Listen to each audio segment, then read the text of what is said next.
остеохондроз оорубу же карылыкпы деген.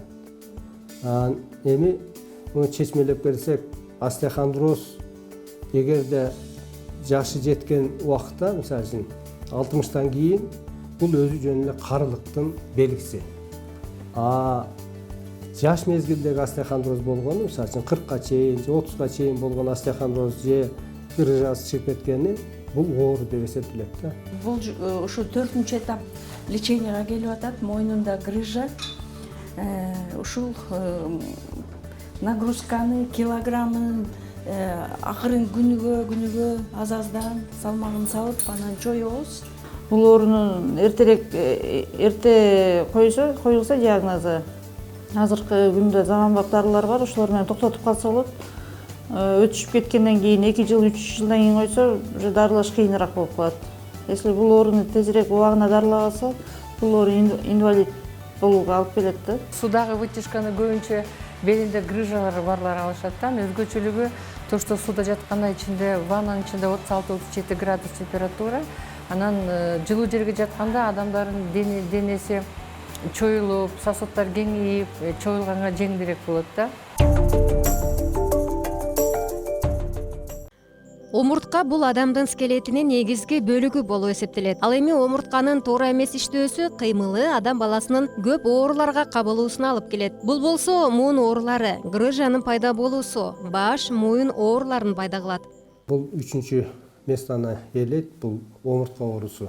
Грипптен кийин, анан кийин мына травмадан кийин да. Эгерде мындай өзүнүн жанагындай эме деп коет, периферический нервный система деп коет, ошолордун ичинен именно бул омуртка оорулары, остеохондроз позвоночника, бул 77% түзөт. Дартты аныктоо жана алдын ала дарылануу бул ден соолукту чыңдоонун эң негизги жолу. Кыргыз Республикасынын саламаттык сактоо министрлигине караштуу Кыргыз курортология жана калыбына келтирүү, дарылоо илим изилдөө институту дал ушул багытта негизделген.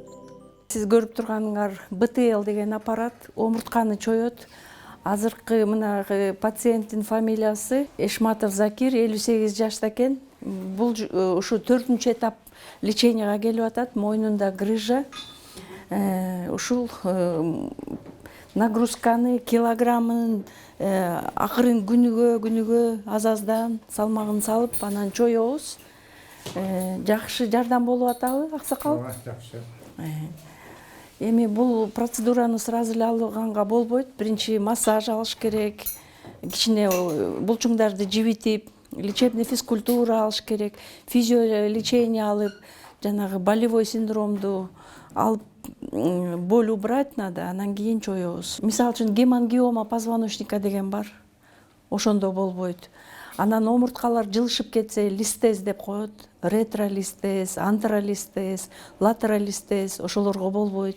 Анан секвестрированная грыжа, бул уже осложненная грыжа, анда болбойт. Эгерде мээге кан жакшы барбаса, кан басым көтөрүлүп же түшүп кетсе, баш оору башталат. Адамдын башы айланып, кускусу келип кыйналат. Бул учурда дарыгерлер адамдын баштагы кан тамырлары кеңейип, мээнин иштөөсү бузулганын айтышат. Мээге кан жакшы барбай калган учурда баш оору, көздүн көрүүсүнүн начарлоосу, моюндун ооруганы башталат. Бүгүнкү күндөгү техниканын өнүгүүсү менен пайда болгон чөнтөк телефондор, компьютерда көп олтуруу, пайдалануу, жогорудагы биз сөз кылып жаткан оорулардын бирден бир себепкери экендигин айтып кетмекчибиз.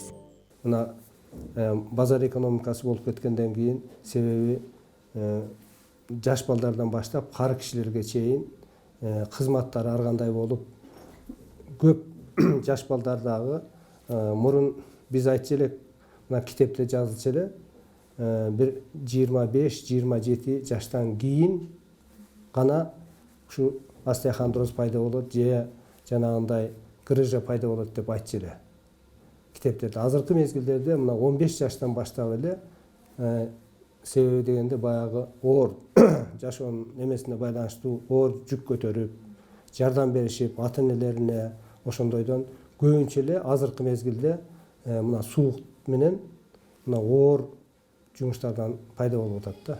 Эгер грыжа көкүрөк омурткадан кармаган болсо, анда адамдын жүрөгү кысылат. Жүрөк ооругандай сезилет. Бирок кардиограммага жүрөктү текшерткен учурда бул грыжадан пайда болгон жүрөктүн кысылуусу байкалбайт. Көбүнчө мен ушу жүрөгүм ооруйт деп көбүнчө жана жүрөк доктурларга барып калат. Же болбосо көкүрөгү эметсе, баягы көкүрөктөн чыккан нервтер барып ашказандарга эметип калышы мүмкүн. Буту колум ооруйт, хондроз, белимде ооруп ошон менен келдим. Искра деп коет экен, буту колго суук тигенге. Ошо искраны бир күнү бутума, бир күнү колума алам. Башым эле ооруп аткан. Азыр иглотерапияны кылыбы же жана массаждарды кылыбы башым эртең менен жакшы туруп калдым.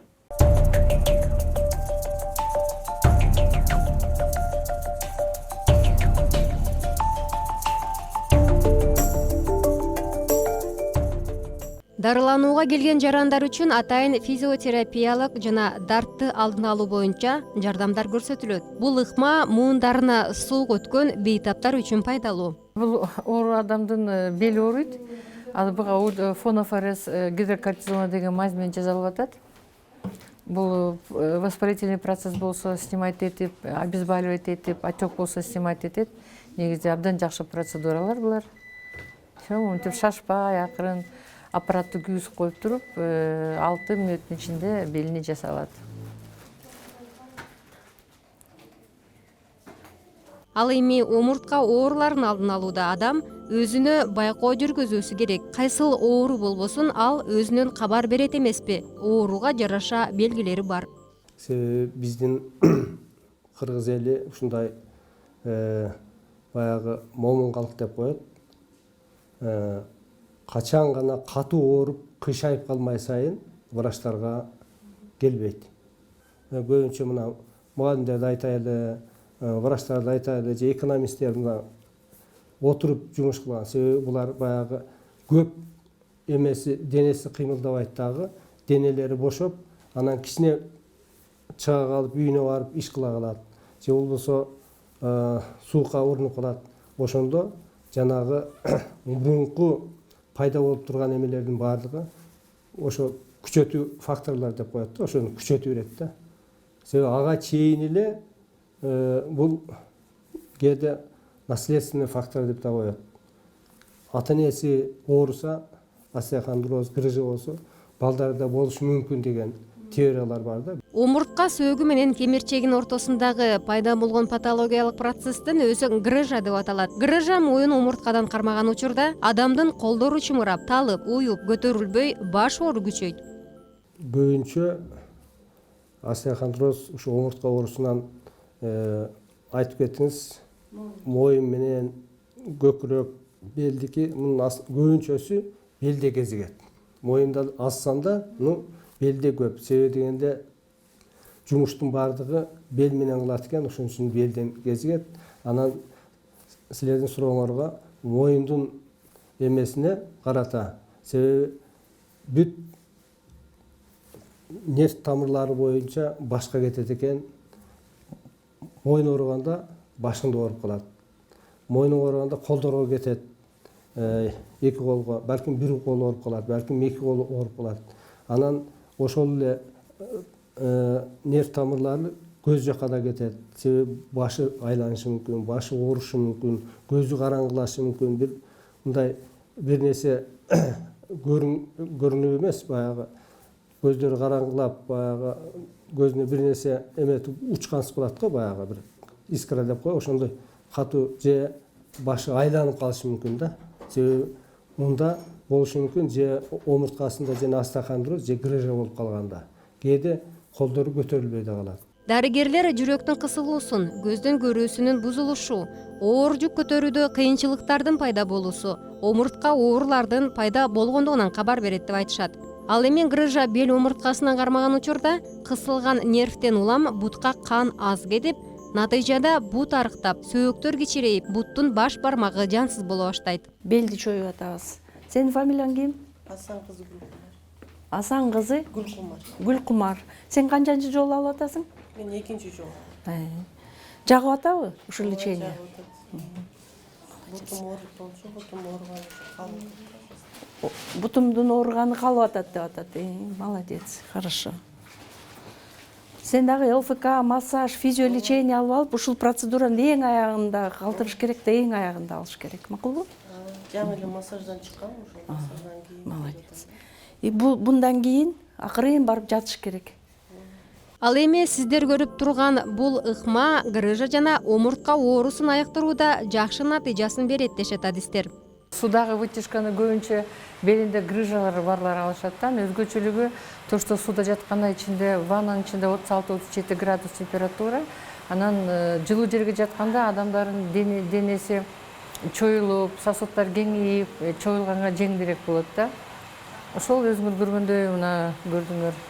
Биринчи келгенде кичинекей вестен баштайбыз, 10 килограммдан, анан жогору 35 килограммга чейин жеткирип, анан кайра эле обратно ошол 10 килограмм кайра алып келебиз. Грыжанын расположениясынан болот да. Грыжанын түрлөрү көп да. Анан эгерде кээде болот, противопоказаниясы бар да. Анан, допустим, жашыраактарга көбүрөөк эметебиз. Жаш өткөн сайын бизде остеопороз деген бар да, сөөктөр жумшарып кеткен. Ал учурларда биз чөйдүртө албайбыз. Анан лишний вес дегендер көп бизде. 100дөн ашкан вестер биз чөй албайбыз. До 100 килограмм чөйдүртабыз. Анан 60 жаштан кийин уже осторожно чөйдүртабыз, себеби сөөк жумшарып кетет. Суунун адам баласынын организмине дарылык касиети бар экендиги илимий изилдөөдө далилденген. Белгилүү болгондой, суу менен дарылануу ыкмасы аркылуу бүгүнкү биз сөз кылып жаткан омуртка ооруларын айыктырууга болот.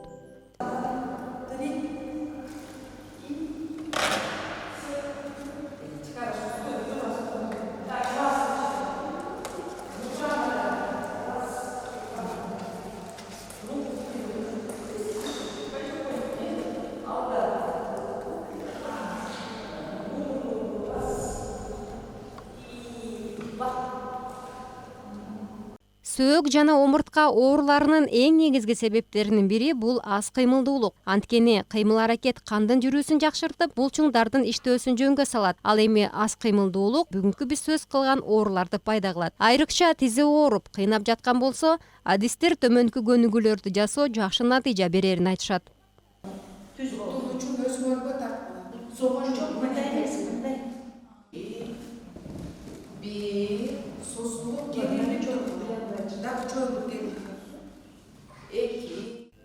Адамдын бели бүкүрөйүп, дене сөөктөрү өзгөрүлүп, айрыкча эрте менен турганда омуртка сөөктөрү сыздатып оорутса, бул анкилоздук спондилит же Бехтерева дарты деп аталат. Бул оору дагы омуртка ооруларынын түрлөрүнө кирет. Болезнь Бехтерева же азыркы күндө ошо анкилозирующий спондилит деп айтабыз. Бул оорунун келип чыгышында так айта албайбыз, бирок көптөн бири себеби болуп тукум буучулукта болушу мүмкүн да. Бул оору менен ооруйбу, оорубайбы, биз эртерээк эгерде ата энеси ооруган болсо, көбүнчө эркектер ооруйт бул оору менен. Аял кишилерде аз кезигет бул болезнь Бехтерева. Болсо жана анализ кандан билсе болот. HLA-B27 деген анализ бар. Биздин лабораторияда жасалат. Ошол менен билсе болот да, ошол ооруга мындай ооруп калган ыктымалы барбы, жокпу, эртерээк билсе болот. Если атасы ооруса, байкеси ооруса эле тукумунда бар болсо. Кээде эч кимиси оорубаса деле ал оору менен ооруп калышы мүмкүн да. Анан так мындай болсо ушул менен ооруйт деген азыркы күндө эч жерде аныктала элек да причинасы. Артрит бул муундардын сезгенүүсү. Адамдын иммунитети түшөт, ал сызданат, эти ысыйт. Муундар ооруп, шишик басат, дене табы көтөрүлөт. Ал эми ревматоидтик артрит. Ревматоидный артрит менен көбүнчө жаш муундагы, мындай иштеп турган кездеги муундагы адамдар ооруйт. Жаш 18 жаш, 25, 30, 40. Азыркы күндө кээде улуу жашта 80ден ашкандар да ооруп калчу болду, бирок аз кезигет аларда. Көбүнчө жаш адамдар оорушат. Бул оорунун эрте коюлса диагнозу, азыркы күндө заманбап дарылар бар, ошолор менен токтотуп калса болот. Өтүшүп кеткенден кийин 2 жыл, 3 жылдан кийин койсо, уже дарылаш кыйыныраак болуп калат. Если бул ооруну тезирээк убагында дарылабаса, бул оору инвалид болууга алып келет да. Ревматоидный артриттин негизги себебин так айтыла элек, азыркы күндө билине элек. Айтышат вирус, микробдор, вирустар, кээ бирөө тукумдуулук дейт. Бирок так болуу менен ооруса, ушу ревматоидный артрит болуп калат деген так мындай причинасы азыркы күндө белгилене элек. Бирок биз оору башталса эмне болорун билебиз. Биздин дарылар ошол ооруну токтотконго жиберилет да. Ревматоидный артрит эң негизги оорулуу өзүнүн алы жок болуп, муундары шишип, эрте менен турганда, төшөктөн турганда кыйын болуп, тура албай, муундар жумулбай шишип баштайт. Бул майда муундардан башталат көп учурда, колдун майда манжалары же буттун майда манжаларынан көп учурда ушундай башталат да, жумулбай, ачылбай, 1 сааттан ашык төшөктөн тура албай жатып калат, ал кете баштайт. Артроз бул муунга бириккен сөөктүн учунда жайгашкан кемирчектин бузулушу. Кемирчек күндөн күнгө жукара баштайт. Бул ооруда кызыл ашык, тизе, жан баш дарткакка болот. Сөөктүн түзүлүшү бузулгандан кийин пайда болгон остеоартроз дартында сөөктүн тыгыздыгы начар болуп, күндөн күнгө сөөк борпоң боло баштайт. Тизе көп ооруган бул ошо жаш өтүп калганда ооругандар, жаш кезде ооругандар бул жана артроз, жана кемирчектердин катып калганы.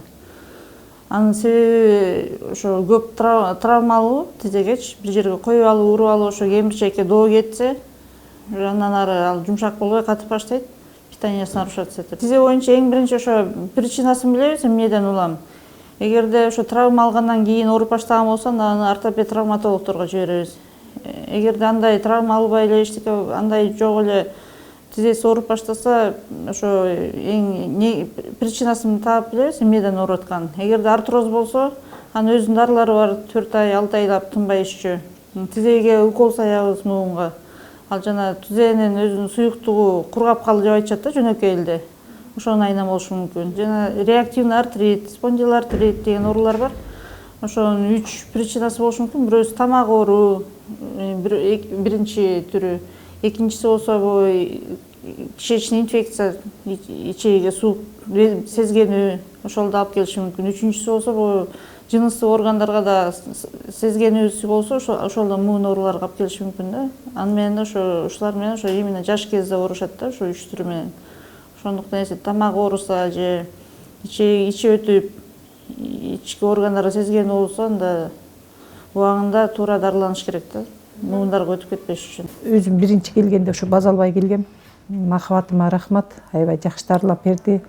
Айткандай келип турам. 6 айда бирден кел деди, 6 айда бирден келем, анализтеримди жазып турам.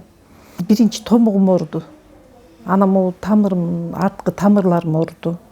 Анан ошондон база албай калдым да. Такыр эле база албай калдым. Биринчи келгенде мен база албай келгем. Кудайыма шүгүр, жакшы болуп калдым. Бул муун ооруларынын ар кандай түрлөрү бар.